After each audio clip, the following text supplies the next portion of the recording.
Simply साथीहरू तपाईँ पहिला आफ्नो फोन ट्याब ओपन गर्नुहोस्। फोन ट्याब ओपन गरेर पहिला यो सुविधालाई तपाईँले एक्टिभेट गर्नुपर्ने हुन्छ।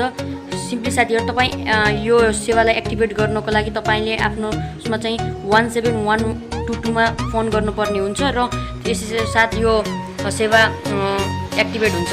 अनि साथीहरू तपाईले ब्यालेन्स ट्रान्सफर गर्नको लागि कुनै पनि फोनमा ब्यालेन्स ट्रान्सफर गर्नको लागि पहिले चाहिँ *17122 अनि स्टार हान्नुपर्ने हुन्छ। अनि सिम्पली त्यसपछि चाहिँ जुन सिममा तपाईले त्यो एमाउन्ट ट्रान्सफर गर्नुपर्ने हो त्यो सिमको नम्बर तपाईले डायल गर्नुपर्ने हुन्छ।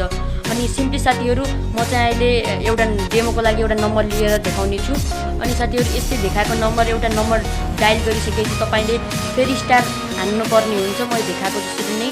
अनि साथीहरू स्टार डायल गरिसकेपछि तपाईले कति एमाउन्ट तपाईले ट्रान्सफर गर्नुपर्ने हो त्यो एमाउन्टलाई चाहिँ तपाईले सिम्पली यसमा चाहिँ हालिदिनु होला। मैले देखाएको जसरी नै जति 10 रुपैयाँ भन्दा माथि र 200 भन्दा तलको एमाउन्ट तपाईले सिलेक्ट गर्नुपर्ने हुन्छ यसमा।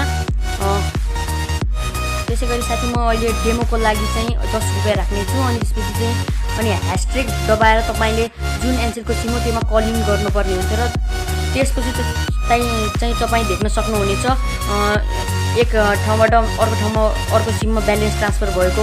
यसैसाथ तपाईँको मोबाइलमा नोटिफिकेसन पनि आउनेछ। धन्यवाद। आजको यो भिडियो हेरिदिनु भएको यदि मन पर्यो भने चाहिँ प्लिज मेरो च्यानललाई सब्स्क्राइब गरेर बेल आइकन पनि दबाइदिनु होला। धन्यवाद।